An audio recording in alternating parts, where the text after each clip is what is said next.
Mañana es el día, se lanza el iPhone 15 y toda la nueva serie, por lo tanto es un buen momento para analizar cómo está iOS 17. Actualmente estamos en las últimas fases de beta de cara al lanzamiento público y vamos a hacer un análisis completo, a fondo pero con plena honestidad. Desde todo punto de vista te voy a dar mi opinión como usuario desde la primera beta de desarrolladores y cómo ha ido evolucionando, pero también una comparativa con iOS 16 y no queda otra porque son las dos unidades que tengo en este momento, mi iPhone 13 Pro Max en relación a mi 14 Pro Max y cómo se van desenvolviendo. Comenzamos. A ver, como te dije, este episodio va a ser totalmente transparente. Considero que iOS 17 en relación a iOS 16 es un upgrade menor y tiene un impacto desde el punto de vista del usuario bastante poco perceptible en la mayoría de los escenarios. Te voy a decir algo, ¿cómo siento yo? O para que tengas un parámetro, watchOS 10 generó una nueva experiencia de usuario, dándole una frescura y un análisis totalmente distinto que cada una de las distintas interfaces que voy visitando en mi Apple Watch se presenta como una experiencia nueva, fresca y diferente. Algo que en mi visión de iOS 17 en relación a iOS 16 no sucede. Tuvimos grandes cambios fundamentalmente en iOS 14, 15, 16 presentó algunas mejoras como el Always On. Sin embargo, iOS 17, ahora te voy a resumir, no ha tenido esa sensación de estoy usando algo nuevo y diferente. Pero desde la beta 5 ya la estabilidad y la performance son totales y absolutas. De hecho, en una comparativa que hizo Fer, mi compañero, sobre el rendimiento específico de la última versión de iOS 16 en relación a la última beta de iOS 17, ya se nota una mejora total. Claro que a medida que van terminando o acercándose a lo que sería la versión pública, ya se van acotando esas áreas que dejan abiertas para debug y para desarrollo y esa optimización se nota. En contrapartida, en materia de baterías, un montón de opiniones. Comenzando por la más franca de todas. En septiembre de 2021 compraba mi iPhone 13 Pro Max, ¿sí?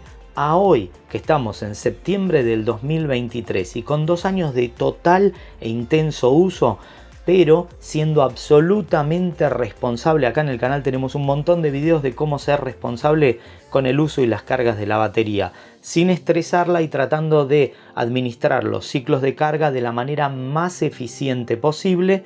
Está con una salud del 98%. Y sí, es un mérito muy grande y soy una persona obsesiva con los ciclos de carga. Sin embargo, mi 14 Pro Max, comprado hace apenas un año, en septiembre del 2022, a hoy, mismo periodo, septiembre del 2023, tiene 97% de salud.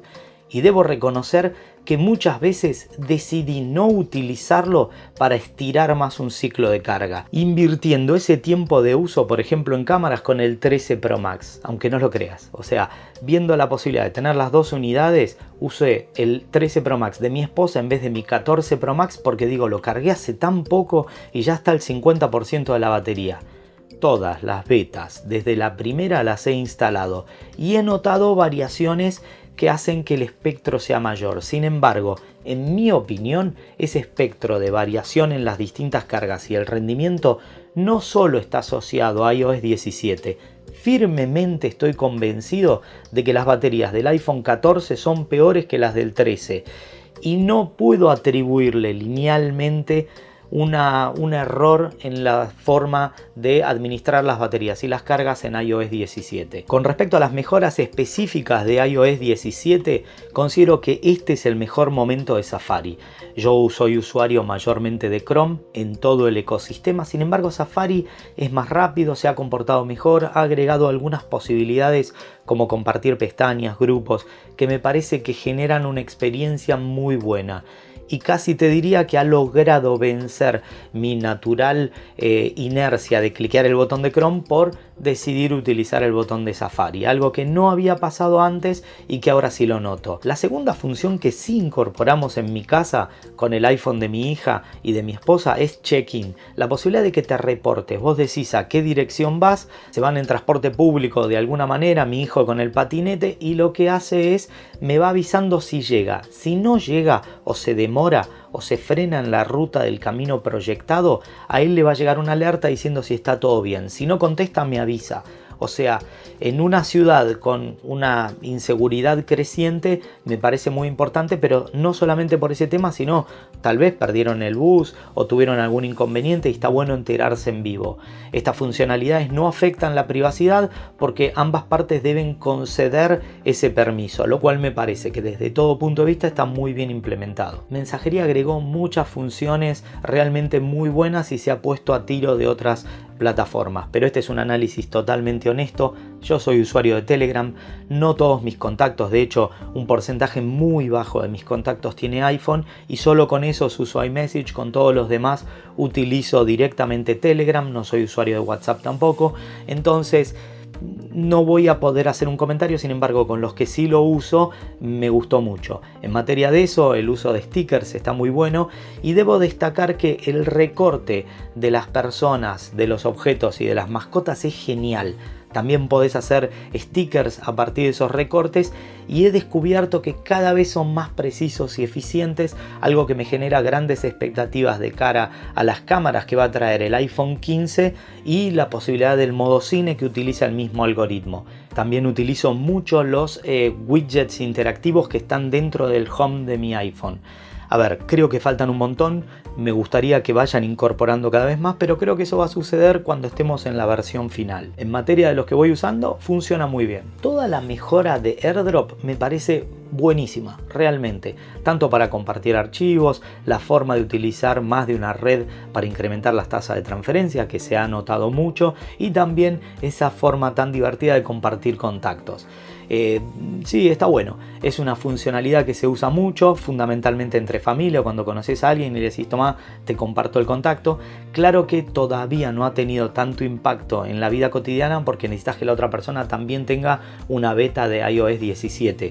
Creo que a partir del momento de que esté pública se va a poder disfrutar mucho más porque va a haber una mayor adopción de la última versión. Y siempre tenés que pensar esto, es obligatorio actualizar, porque luego Apple deja de firmar los sistemas que están en versiones obsoletas y no vas a poder seguir instalando o agregando cosas. O sea que aunque puedas decidir solamente instalar los parches de seguridad, yo recomiendo siempre estar en la última versión lo más rápido posible. Si querés, esperate 1 o 2 días a ver si no hay uno de esos bugs de inicio, pero no se espera. Realmente la beta en este momento, a un día del lanzamiento del iPhone 15, es perfecta y espero que en muy pocos días tendremos la versión final. Y hablando de eso, dejé para el final, no lo puedo creer, la función que más uso es con mi iPhone apagado. La funcionalidad en espera he utilizado, Fernando y David me regalaron esta unidad que me parece divina, aparte de utilizarla para mis vlogs y para mis nuevos shorts que estoy haciendo. Realmente me gusta mucho, utilizo el modo en espera, lo considero como una pantalla inteligente más. Y bueno, me siento un poco defraudado que la funcionalidad que más utilizo es la funcionalidad mientras que está cargando a modo de mesa de noche o mesita de luz, como decimos en Argentina. Sí, es real, es la que más uso y probablemente es la que más me gustó de toda la actualización. En conclusión, me parece una actualización bastante menor, no tuvo un impacto muy grande en mi uso cotidiano, no ha agregado grandes mejoras visuales que cambian toda la experiencia, más allá de los widgets interactivos, y tal vez un punto que en algunos viajes que he hecho estos últimos meses sí he notado, que es la posibilidad de tener mapas offline y descargarlos. Yo lo hacía con Google Maps, ahora lo empecé a hacer con los de Apple también, ahora que puedo hacerlo, porque en una montaña no tenés buena conectividad y definitivamente necesitas un registro exacto de los lugares, así que sí, me parece bastante útil, pero en resumen, si querés que te diga, lo considero una oportunidad perdida. Creo que no han mejorado a nuestra querida amiga Siri y podría haber sido un impacto bastante grande si incorporaran estos grandes modelos de lenguaje tipo ChatGPT o lo que tiene Bing de Microsoft o Bard de Google en una mejor integración del ecosistema en la que pudiéramos interactuar como se había soñado originalmente con Siri. Si me preguntás, esa es la gran asignatura pendiente. Sin embargo, si me permitís agregar una noticia de hace 2 días apenas, es que Apple está invirtiendo millones de dólares diariamente en una competencia de ChatGPT y parece que el avance lo están acelerando muchísimo. Tal vez tengamos una sorpresa como cuando tuvimos con 16.5 o 15.5, que sacaron esas versiones increíbles a medio término del iOS. Tal vez iOS 17 todavía puede incorporar funciones de modelo de lenguaje en los cuales podamos pedirle un fondo que nos genere, que nos recupere fotos de una manera mucho más eficiente y de una conversación mucho más natural. Pero bueno, esa fue mi opinión, espero la tuya. Y recordá que mañana se lanzan los iPhone, pero podés ganar un iPhone 15 Plus. ¿Cómo? En la manzana mordida, porque lo vamos a regalar entre nuestros suscriptores VIPs, que además tienen, escucha esto, un podcast dedicado semanal, un grupo de Telegram para consultas, los mejores cursos y una web dedicada. Pero además podés ganar un iPhone 15 Plus. Sí. Y vas a poder elegir hasta el color y todo. Así que no te lo pierdas. Como ya saben, mi nombre es Fabián Fernández, somos La Manzana Mordida y prometemos hacerlo. Nos vemos en más episodios.